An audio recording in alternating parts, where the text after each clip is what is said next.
And the good news weather-wise, it's going to be very nice for the entire weekend. But bookending it, we've got the rain tomorrow and then a lot more of it coming in on Monday. Still under clear skies, we'll start to see the transition overnight tonight. At the moment, pretty chilly. Temperatures in the 40s, 30s on the North Shore. Dew points still low. But notice, we're starting to pick up an easterly wind. That, coupled with increasing cloud cover later on tonight, will probably start sending temperatures on the rise before daybreak. Normally right before sunrise, that's the coldest part of the morning. Might actually see temperatures a little milder than we are even right now as we get the early morning hour started, because we'll have that easterly wind increase in the humidity and start bringing in a little more cloudiness. So at the moment, 30s and 40s, both sides of the lake. We're at 38 degrees right now at Belle Chase. But here comes the rainfall almost to Dallas right now and through central Texas, and this is the system that'll be pushing through, thankfully rather quickly. This is just kind of a taste of what is coming on Monday, because this is not going to be an all-day rain event. Showers start moving in probably afternoon, certainly by the noon hour. It does look like we'll stay mostly dry. Then as we get toward the 3 o'clock hour, may still have some showers out ahead of this, but the main line not till about 3, moving into our western parishes. Over the metro area, more the North Shore by about 5, so evening drive home will likely be wet. And then thankfully by 7, 8 o'clock, most of the rainfall is gone. So any plans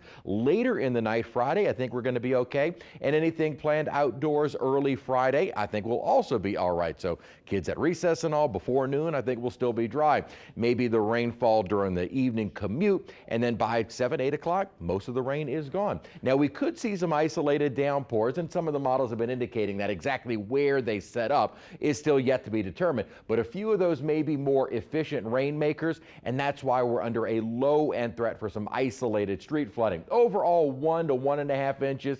If given a few hours, that should be okay, but it'll be those isolated downpours that might lead to some minor flooding. I don't believe that's going to be a widespread issue. Now, as we head into the afternoon and early evening hours with those storms rolling through, mainly south of 12 toward the South Shore, could see an isolated strong or severe storm, but that risk is fairly low. Greater risk of flooding and severe weather on Monday. Rainfall may hold off until noon, but certainly afternoon through the afternoon, evening, and into Monday night and early Tuesday morning, rainfall will be with us. So this setup is more along the lines of a heavier rain event and more of a severe threat. We will likely see a slight risk of severe weather for almost all of central and southern Louisiana. This is on Inauguration Day, as well as a greater risk of some street flooding. So the rain event, the storm event that we're looking at for Monday is a much more powerful system. So that'll bring us the greater chance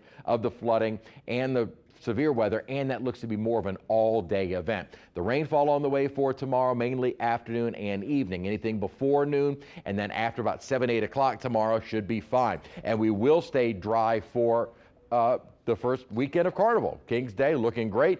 For 12th night, a little bit of a chill to the air. We'll stay dry on Sunday with highs only in the 50s. And then by Monday, the rainfall moves in, maybe by about the noon hour, but continuing into early on Tuesday.